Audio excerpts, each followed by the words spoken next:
இங்க ஹீரோக்கு 40 வயசு ஆச்சு. பொண்ணு பார்க்கறதுக்காக போயிருக்காங்க. பொண்ணுக்கு ஹீரோ பார்த்த உடனே பிடிக்கல. ஹீரோ வந்து டியூஷன் டீச்சரா தான் இருக்காரு சொல்லிட்டு ஒரு பக்கம் வேணான்னு சொல்றாங்க. இன்னொரு பக்கம் ஹீரோ வந்து அவங்க அப்பாவை பார்த்துட்டு வீட்ல இருக்காரு. இதனால தான் வேலைக்கு போகலன்னு தெரிஞ்ச உடனே மொத்தமா வேணான்னு சொல்லி அனுப்பி விட்டுறாங்க. ஹீரோவோட ஃப்ரெண்டு சொல்றான், நீ வேலைக்கு போகாதனால தான்டா உனக்கு பொண்ணு கிடைக்கல. வீட்டை பார்த்துக்கிறதுக்கும் உங்க அப்பாவை பார்த்துக்கிறதுக்கும் வேலை செய்யறதுக்கு யாராவது ஒரு ஆளை போட்டுடலான்னு உடனே ஹீரோவும் அதுக்கு ஒத்துக்கிறான்.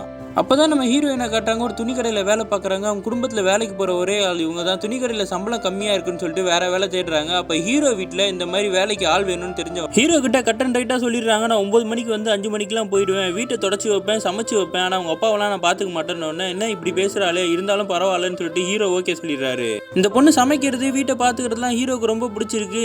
ஒரு நாள் ஹீரோ பாட்டு பாடிக்கிட்டு இருக்கும்போது அந்த பொண்ணு வெளியே வந்து, நான் வேலை செய்யணுமா வேணாமா, ஏன் இந்த மாதிரி கேவலமா பாடிக்கிட்டு இருக்கீங்கன்னும் போது ஹீரோ அந்த பொண்ணை தனியாக கூப்பிட்டு ஒரு விஷயத்த சொல்றான். எங்க அப்பாவும் அம்மாவும் தேட்டருக்கு போகும்போது ஆக்சிடென்ட்ல எங்க அம்மா இறந்துட்டாங்க. எங்க அப்பா கண்ணு முன்னாடி. அதுலேருந்து எங்க அப்பாவுக்கு ஒரு சரி பிரெயின் வேலை செய்யல. அப்பத்துலேருந்து இப்படியே தான் இருக்காரு. நான் எப்பயாச்சும் இந்த மாதிரி பாட்டு பாடும்போது மட்டும்தான் அவர்கிட்ட இருந்து ரியாக்ஷன் வரும். அதனால தான் நான் பாட்டு பாடுறேன்னு உடனே இந்த பொண்ணுக்கு அதை கேட்ட உடனே ரொம்ப மனசுடைஞ்சு போயிடுது.